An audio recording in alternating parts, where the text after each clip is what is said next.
হরিনামের পরিণাম। ভবানী প্রসাদ মজুমদার। আমার পাখি আজব পাখি, করবে হরিনাম। দেখে যান গো বাবু মশাই, 100 টাকা দাম। এই ছেলেরা চুপ করে থাক, করিস নে শোরগোল।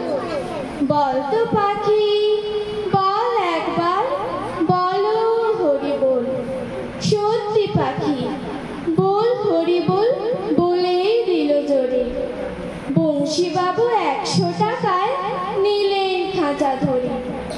বাড়ি ফিরে সবাইকে জড়ো করলেন ডেকে। জনা 50 লোকের মাঝে বললেন জোরে হেঁকে, এই যে পাখি দেখছো সবাই, মথুরায়ের ধাম।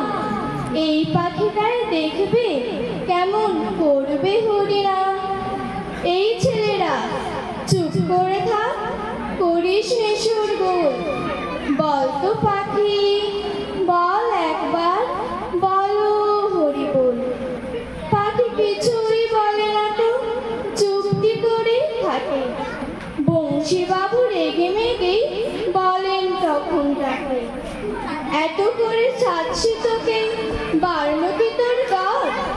দোহাই পাখি, বল হরি বল, নইলে খাবি জ্বর। পাখি বলল,